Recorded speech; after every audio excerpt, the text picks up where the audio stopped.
There's an old strategy in investigative journalism and in law enforcement, and that is follow the money. And if you follow the money nowadays, you'll pretty likely end up somewhere green.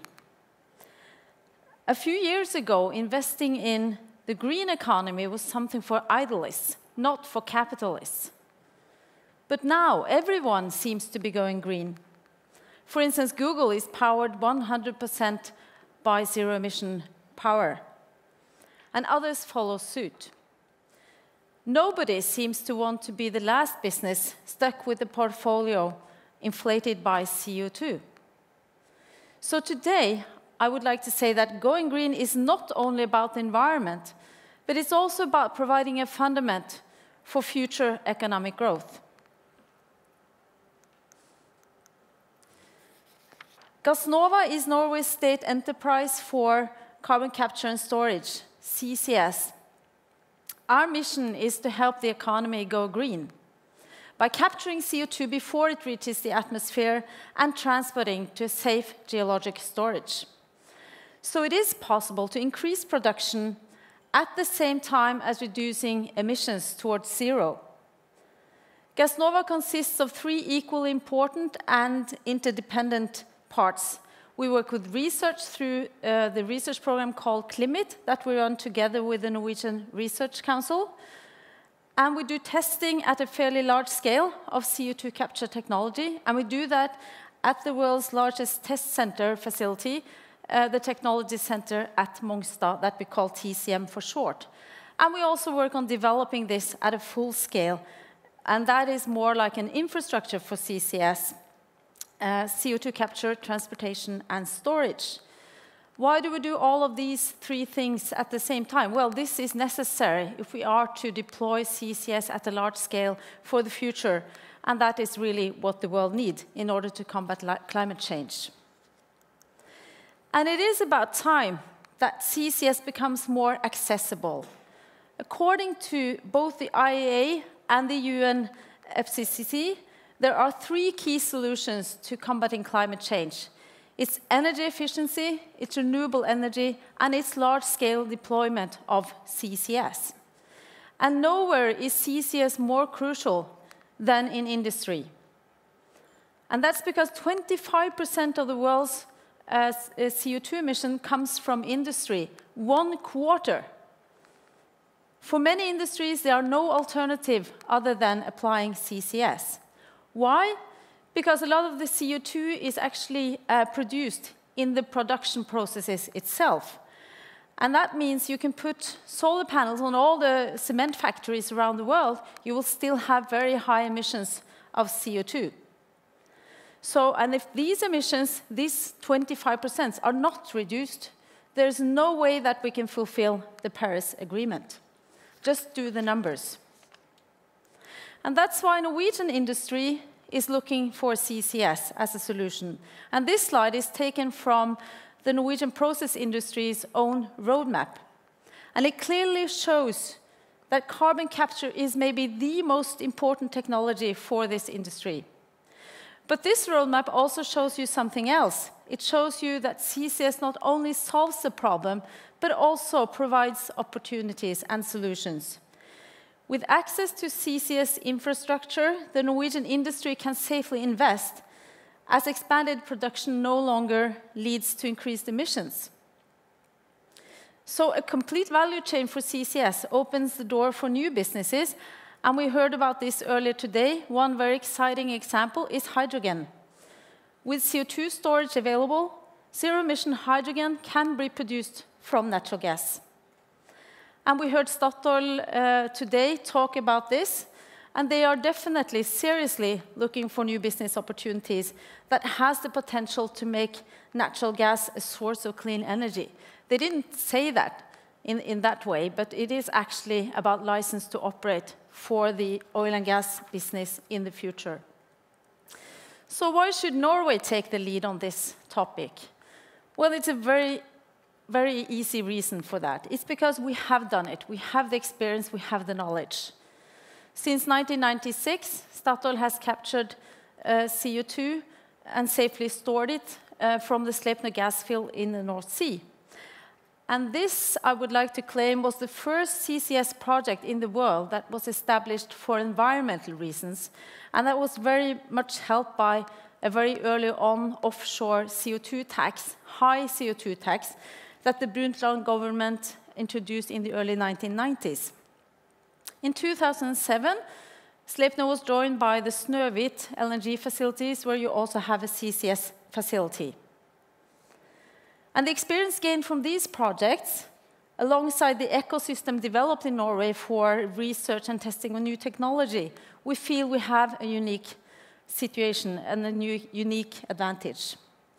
And in addition, of course, Norway has at hand a large number of offshore areas very well suited for doing CO2 storage.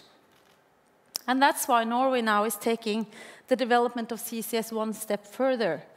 We are currently working on developing an integrated value chain for CO2 capture, transportation, and storage. I know you heard about this from the Statoil presentation earlier today, but a good thing cannot be mentioned too often, I think. So this is the same project as Sonja was talking about. But instead of focusing on capturing CO2 from one site that you do at Sleipner, we are developing a flexible infrastructure. And we are currently looking into 3 different industry sites, emitters. We work with Norcem cement factory in Brevik. We work with Yara's fertilizer ammonia production plant in Herøya. And we work with Fortum's waste-to-energy plant at Klemetsrud in Oslo. These are completely different industries. We're not sure we get enough funding to do all of them at the same time, but they are all very interesting in themselves, and they are also part of global industries that you could share this knowledge from this project. Together, they represent 1.5 million tons of CO2 each year. So if we capture that, it would be comparable to around 20% of Norway's fossil-fueled cars. So it's quite significant. What we plan to do is to capture from these emitters, transport the CO2 by ship to an intermediate storage at Kolsnes on the west coast of Norway, and build an offshore pipeline and store it in a saline aquifer in a formation in a geologic area called Smeaheia. Statoil is the operator of the storage part of this project, and they are together with Total and Shell as partners working hard on this project. And we believe once this infrastructure is in place, other emitters can connect at a much lower cost. And we see a lot of interest.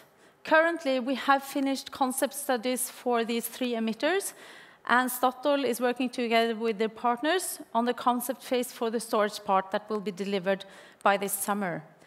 And then we're waiting for the decision in the Norwegian Parliament this spring, maybe around Easter, but at least at the latest before the revised budget will be ready before the summer. We will know if we get enough funding to enter the pre-engineering phase. And a year after that, hopefully, we can make the investment decision. But before we have done the investment decision, we see a lot of interest from other emitters. So just a few days ago, Sweden's largest oil refinery, Preem, announced that they will look into whether they can also capture CO2 from their facility at Lysekil in Sweden. And they are counting on us to fix the infrastructure. So what is the value of such a project? We believe there are multiple values, and we have chosen to sort them into 4 categories. We already know that the CCS technology works and that CO2 can be safely stored. But we need to demonstrate a full value chain from industry emissions through this flexible transportation and storage solution. We need to learn how to regulate it and how to finance it. Can we, through cooperation between the state and the industry, find a solid, valid business model? And let me just say one thing about financing. I hear many people say that CCS is so expensive, but that's not true. The scenarios done by the UN Climate Panel on climate change show that it will be more than twice as expensive if we do not make use of CCS to reach the 2-degree target. So the problem isn't that CCS is so expensive. The problem is that we haven't yet found out how to finance it. and that's a different issue, the way I see it. Succeeding with our demonstration project here in Norway, I believe may change the way the world looks at CCS as a solution that they also can copy. Then another important value of our project is the future project. So lessons learned by this project will help reduce costs and increase the efficiency of future CCS value chains. And we believe this project could stimulate the market. We need more technology providers to really believe the market is there, to invest in their technology, and to create a competition between them. And that will drive the costs down, as you've seen in other technologies, for instance, solar and wind. Also, within established infrastructure, new projects, new emitters would connect at a lower price. But we also believe that the third one is to look into new businesses. We believe that this can open a lot of new opportunities. And one very obvious one is for the oil and gas industry to actually do business on CO2 storage. And I've heard one of the senior managers of Total talk about this. He said, CCS will be as big a business in the future as the oil and gas business is today. I haven't calculated that myself, but that's his statement. And also, we will see new businesses like hydrogen that was mentioned, produced from natural gas. And we also can see other industries sell their products as green when CCS is added. For instance, CO2-free cement. That could be something that consumers were willing to pay maybe just 1% extra if they construct a new house. And also being early with implementing this technology could give advantages, and maybe in the future, businesses will move to parts of the world where you have established a CCS infrastructure.